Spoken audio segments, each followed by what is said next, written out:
Allez, salut YouTube et bienvenue sur ce format, ce nouveau format, le droit de réponse. Du coup, le principe est très très simple. On prend un article, on le décortique et on offre enfin à la VR un véritable droit de réponse. Car c'est important, il faut aider la VR, du coup, lutter contre les clichés, hein, c'est tendance en ce moment. Et du coup, on va s'attaquer tout de suite à un article de Micromania.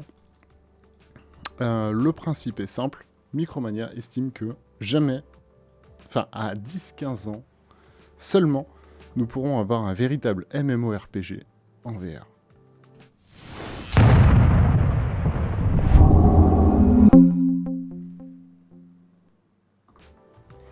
Allez, c'est parti. C'est parti, on s'est même pas planté sur l'intro, c'est magnifique. Donc, je vais zoomer. Hop, si je retrouve ma souris. Hop, on va zoomer. Et on va se lire ce magnifique article de Selimka, auteur chez Micromania Zing. Formidable distributeur de jeux vidéo, hein, justement. C'est d'autant plus surprenant que voilà, c'est leur métier, le jeu vidéo, et que visiblement, la VR, c'est pas un métier pour eux, c'est pas un jeu vidéo d'avenir, c'est pas, voilà, dans 10-15 ans, effectivement, un véritable MMORPG. Donc du coup, forcément, on rebondit par rapport à Zenith, qui devrait arriver là d'ici peu, qui, lui, a les promesses, en fait, que l'auteur, ici, dans cet article, va complètement décrier. Donc peut-être que je ferai une deuxième vidéo pour dire finalement il avait raison le con, mais c'est pas sûr, Donc, allez, on rentre tout de suite dans le vif du sujet. Le concept de Sword Art Online, alors si vous connaissez pas, hein, c'est un animé du coup qui vous propose d'évoluer pleinement dans un monde virtuel. Et du coup ça a rendu effectivement plus d'un joueur rêveur. Rêveur d'un MMORPG jouable depuis son salon, casque de réalité virtuelle sur la tête. Malheureusement, ce petit plaisir est loin d'être possible. Explication. Ça pose des bases. C'est loin d'être possible. Voilà, et donc tout ce qui va dire après, du coup, est censé étayer le fait que de toute façon, ça n'est pas possible de faire un MMORPG à l'heure actuelle en VR. Attendez. Hop, je vous zoome encore un peu plus, voilà, comme ça on est bien, Dites-moi si, si vous pouvez lire. Ouais, la photo. Ouais, on commence par une petite photo. Alors, Sword Art Online, pour être tout à fait franc, c'est une licence que je suis de loin, mais que je suis pas forcément hyper à jour là-dessus. Mais en gros, là, le principe, c'est vraiment les MMORPG. Je vous propose d'ailleurs de prendre comme exemple, bien souvent, l'un des piliers des MMO, c'est World of Warcraft, hein, très clairement. Techniquement trop coûteux. Comme les appareils de réalité virtuelle nécessitent plus de programmation pour leur expérience immersive, leur coût est plutôt salé. Et c'est une évidence. On rappelle, 350 € un Quest 2. Quand même. Voilà. Là où une PS5, faut pouvoir se l'avaler. Les logiciels de VR prennent beaucoup de place et nécessitent une grande puissance de calcul par rapport aux autres supports. C'est l'une des raisons pour lesquelles les programmes en VR, en vente, ont généralement une apparence moins bonne que les softs informatiques normaux. C'est vrai. Est-ce un blocage? On va y revenir après. Bien qu'il ne soit pas vraiment difficile de compresser un logiciel, ok, tu le prends comme ça, prends-le comme ça vient, c'est pas grave. Donc vous, hein, messieurs les développeurs de jeux vidéo, c'est pas difficile de compresser un logiciel. Hein. Voilà. Il faudra du temps pour que ces derniers, et donc les jeux en réalité virtuelle, rapetissent. Effectivement, mais enfin c'est enfin, c'est le cas d'aucun jeu en fait. Hein. Il me semble qu'on dépasse maintenant allègrement les 100 Go pour n'importe quel jeu, qu'il soit VR ou non. Hein. Mais bon, passons. Mais cette comparaison va à son tour augmenter les coûts initiaux de la VR. En effet, optimiser le jeu, le compresser, effectivement, ça coûte des ronds. Au studio. Ça, on en a déjà parlé, et c'est tout à fait vrai. Surtout si l'on prend en compte le poids potentiel d'un MMORPG et de son univers étendu. On va y revenir par la suite. Ensuite, on peut facilement anticiper le fait que ça soit les joueurs qui casquent. Est-ce un problème? On va le voir tout à l'heure. Ce que personne ne souhaite. En résumé, cette technologie est bien trop jeune pour espérer la voir adaptée sur une œuvre aussi complète que doit être un MMORPG. À moins de s'adresser qu'à des portefeuilles bien fournis, ce qui limiterait considérablement les constructeurs. Bon, à l'heure actuelle, la VR, on va pas s'en cacher, ça reste quand même un marché pour les portefeuilles plutôt bien fournis, malgré tout. Beaucoup de jeux plutôt courts, et donc du coup, bah, comme ça, vous allez devoir les enchaîner, etc. Ça reste quand même quelque chose de plutôt court. Alors que Selkis nous dit, effectivement, la licence SAO, il aime beaucoup. Moi, je la suis vraiment de très très loin. Mais qu'est-ce qu'on nous dit là, du coup? La techno est trop jeune, et c'est impossible, du coup, de faire un MMORPG digne de ce nom, à moins de s'adresser à des portefeuilles bien fournis. Alors, on va tout de suite switcher, et on va regarder, on va prendre hein, le MMORPG, du coup, qui fait office de leader, hein, du coup, qui est World of Warcraft.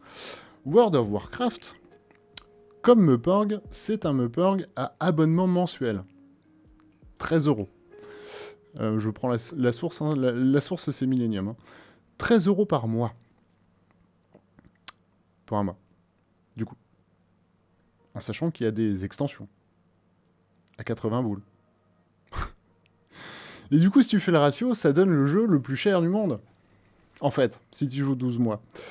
Et ça peut d'ailleurs expliquer pourquoi les gens y jouaient énormément. C'est-à-dire que quand tu payes un abonnement, bah, tu as envie de le rentabiliser, donc tu as envie d'être dans ton jeu. Donc, en l'occurrence, si on prend son pendant en jeu flat, en jeu pancake, bah, on a un jeu très très cher, je trouve.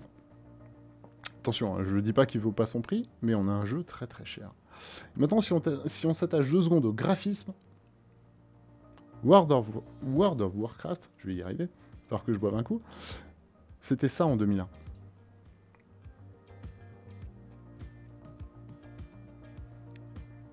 Quand même. Histoire de se rappeler un petit peu. Et le dernier qui a fait un carton, c'est donc WoW. On va l'appeler WoW, c'est plus simple pour moi. Classique. C'est-à-dire, on revient au graphisme de base. Est-ce qu'on n'est pas capable de fournir ça en VR? La réponse est oui, hein, bien sûr. Et à faible compression. Enfin, avec une grosse compression et du coup, faible poids au niveau du jeu, hein, très clairement. Donc là, c'est des images de 2004, mais ça s'enchaîne comme ça jusqu'à, effectivement, 2020. Hein, 2020, où là, bon, clairement, hein, il y a eu un sacré gap de fait. Hein. Mais je veux dire, World of Warcraft, en 2001, c'était un jeu tout claqué du slip, et qui pourtant a cartonné. C'est là où je veux vous amener, en tout cas. Mais il a l'air d'avoir un gros problème avec les graphismes, hein, globalement. On enchaîne. La santé des joueurs. La réalité virtuelle imite avec succès l'illusion de la réalité en la plaçant près de votre espace visuel. Mais ce n'est pas un paramètre qui peut briser la simulation que la VR essaye de créer. Mais c'est ce paramètre, qui peut briser, la simulation que la VR essaye de créer. Les dispositifs de VR imitent le mouvement à l'aide de manettes et de mécanismes de jeu intégrés, et non le mouvement réel de la personne. Pourquoi pas? En tout cas, moi j'ai vraiment l'impression en VR de faire le même mouvement. C'est le but en fait. Bref, cela provoque ce qu'on appelle, sauf en termes de déplacement effectivement, où là, effectivement, ça provoque ce qu'on appelle le mal de la locomotion.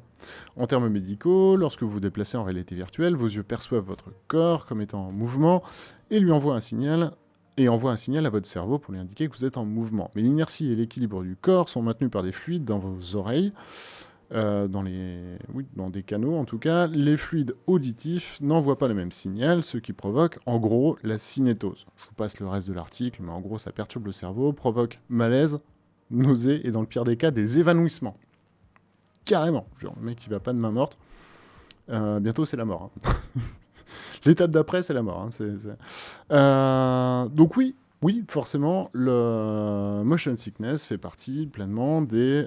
si c'est pas entre guillemets, l'argument pour les détracteurs, c'est le motion sickness. Encore une fois, on s'y habitue. Cela ressemble à ce que vous ressentez lorsque vous voyagez dans un bus ou sur une route sinueuse. C'est pas que ça y ressemble, c'est exactement ça. Et encore une fois, le cerveau s'habitue. C'est pas un mal que la VR va avoir. Dans 10 ans, on n'en parle plus de ça. Vraiment. Il y aura un faible pourcentage de personnes qui du coup ne pourront pas s'adapter, et cela, dommage. Mais par contre, pour tout le reste, effectivement, les gens vont s'adapter, alors que le chat est scandalisé. Évanouissement, mais oui, carrément évanouissement. Et le pire, c'est que c'est pas tout. C'est pas tout, visiblement. Généralement, tous les appareils de VR sont assez lourds, et leur utilisation prolongée peut provoquer des maux de tête, de coups et de nuque après de longues sessions de jeu. Tu portes quand même sur la tête quelque chose qui fait 350 grammes. En effet, ça peut peser un peu sur la nuque. Ça fait longtemps, hein, quand même, qu'on n'a pas vu des gens sortir avec un torticolis.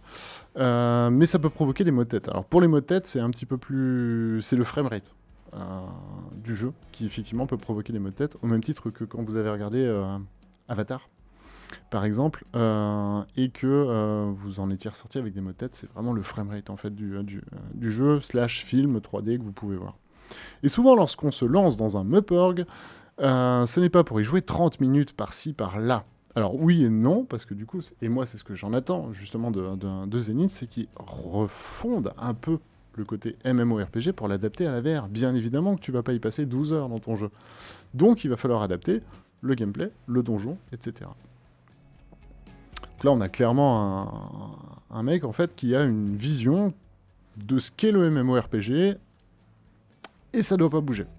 Donc MMORPG, je le précise, hein, c'est un jeu massivement multijoueur, en open world de préférence, et avec des dimensions RPG. Il n'y a pas de notion de temps en fait hein, dans MMORPG. Alors certes, il existe des moyens d'annuler ce poids avec des matériaux durables et plus légers, mais cela risque d'augmenter considérablement le coût des appareils en VR. L'Oculus Quest 2 nous a prouvé que non en fait, au contraire. Enfin, le but du jeu c'était que justement massivement, qui soit acheté massivement. Ce qui, comme mentionné dans le premier point, ne serait pas rentable pour les sociétés qui les vendent.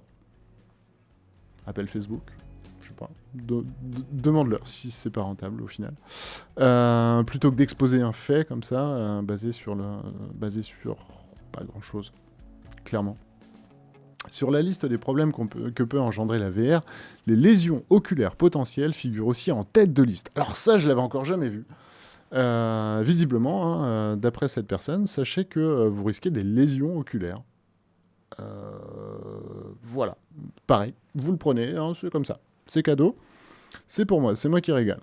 Les casques sont en fait deux écrans placés à quelques centimètres des yeux, cela a un effet significatif sur la vue, et les lésions oculaires sont une cause majeure d'inquiétude. Non, juste non. Alors j'ai pas le, j'ai pas le même là comme ça qui... parce que j'ai pas eu le temps de le préparer, mais juste non. En fait, il y a des soucis à éviter avec les enfants en bas âge, donc de moins de 13 ans.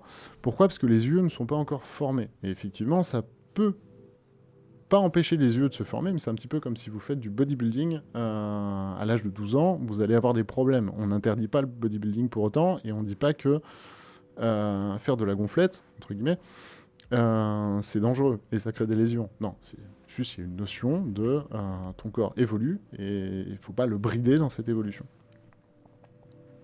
C'est juste ça. Il existe des preuves concrètes que les ordinateurs et les télévisions ont augmenté les problèmes de vue dans le monde entier, les smartphones venant s'ajouter à la liste. Bien que la VR utilise des écrans d'affichage de haute qualité, c'est un inconvénient très réel et suffisamment influent pour que les différents gouvernements s'en mêlent si les choses dérapent.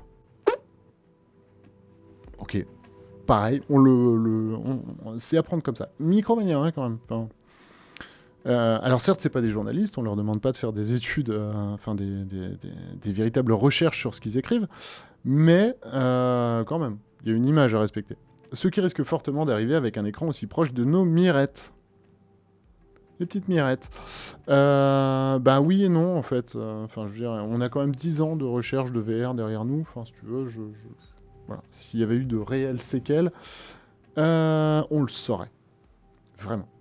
Et les recherches ont abouti et pas dans ton sens. Donc s'il te plaît, soit mets des sources, soit ne dis pas. Graphisme. La VR a presque 10 ans maintenant. Voilà. Comme quoi je l'invente pas, hein, c'est lui qui le dit.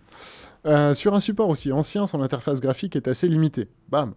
Pareil, prends-toi ça, c'est cadeau. Si le support des expériences basées sur la VR est bon grâce aux caméras à 360 degrés, son application principale dans l'industrie du jeu est jusqu'à présent souvent très décevante. Alors là, je t'invite à rejoindre Nicolas Six du Monde, montez un club, faites un truc, il y a quelque chose. Il y a quelque chose. Il y a une accointance là.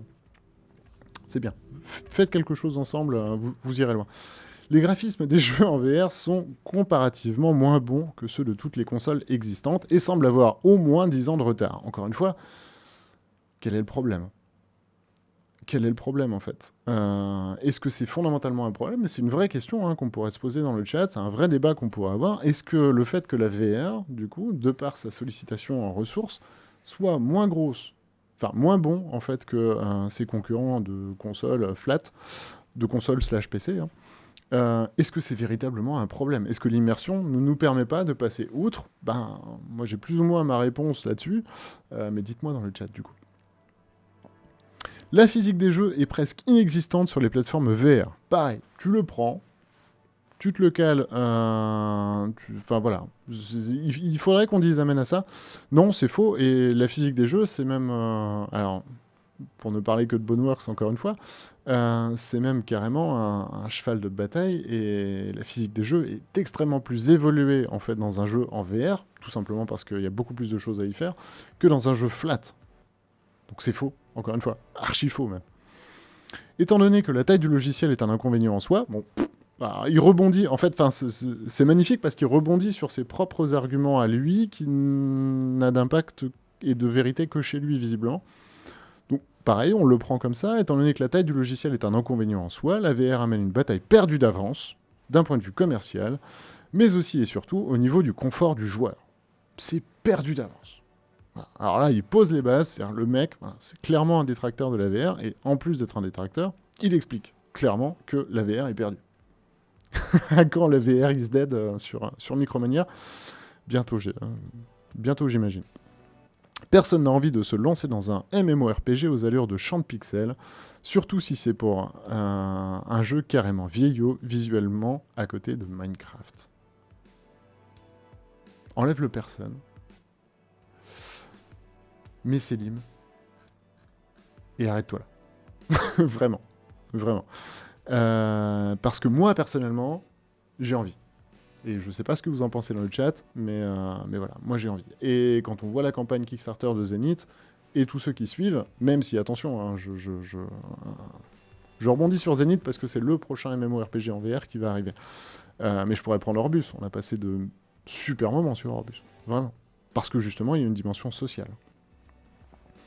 Enfin bref, la réalité virtuelle est encore une technologie beaucoup trop jeune pour dompter la complexité d'un MMORPG. Je pourrais te lister la complexité d'un MMORPG sur papier, et tu pourrais m'envoyer derrière ce qui vraiment fait que la VR ne peut pas. Mais là, comme ça, excuse-moi, je vois pas. Pareil, si on te croit sur parole, je veux bien, mais... ou ne serait-ce même qu'un RPG tout court, d'ailleurs. Impossible. Et c'est vrai que Fallout n'est pas un RPG et n'est jamais sorti en VR. Quoi que ce soit pour des raisons financières, médicales ou même matérielles, carrément. Les trois raisons, c'est financière, médicale et matérielle. Voilà. C'est impossible, ne serait-ce que d'avoir un RPG en VR. Mais qui sait, dans le monde fantastique dans lequel nous vivons, la technologie avance à 1000 à l'heure, peut-être que d'ici 10 ou 15 ans, ces problématiques seront loin derrière nous. Tu as peut-être, en fait, toi-même, 10 ou 15 ans de retard. Juste. Je pense. Peut-être un peu plus, même. En attendant, si vous avez le numéro d'Elon Musk qui traîne dans votre répertoire, n'hésitez pas à lui passer un coup de fil. Ouais, bah vaut mieux qu'on l'appelle nous, parce que si tu lui parles de toi, ta vision du futur, je pense qu'il va faire une syncope, le pauvre. Le pépère doit avoir une petite idée de comment décanter tout ça. En plus, on se permet de taquiner un petit peu sur la fin de l'article. Ok. Alors, je sais pas si c'est de l'arrogance, si c'est de la non-connaissance, ou du lobbying. Ça existe aussi, hein, pourquoi pas en VR. Mais là, faut arrêter tout de suite le tir. Faut arrêter tout de suite le tir. C'est impossible, vraiment, de sortir ça sur une plateforme comme Micromania, qui bosse dans le jeu vidéo, qui est censé connaître son sujet. Micromania, si vous nous regardez, franchement, il y a un moment donné, ouvrez les yeux. Ou fermez-les, mais donnez vraiment, dans ces cas-là, le fait que vous ne croyez pas à la VR, quoi qu'il arrive. Parce que là, c'est quand même dangereux. Bref, je sais pas ce que vous en avez pensé. N'hésitez pas à nous le dire, en fait, hein, dans les commentaires. N'hésitez pas à me dire si le format était mieux que le premier, par exemple, ou moins bien. En tout cas, j'évoluerai en conséquence. Il est temps, vraiment, je vous le dis, il est temps que la VR possède son droit de réponse et qu'il soit entendu. Donc n'hésitez pas à partager cette vidéo, ça nous ferait plaisir. Et puis, surtout, ça ferait plaisir à la VR. Des bisous YouTube.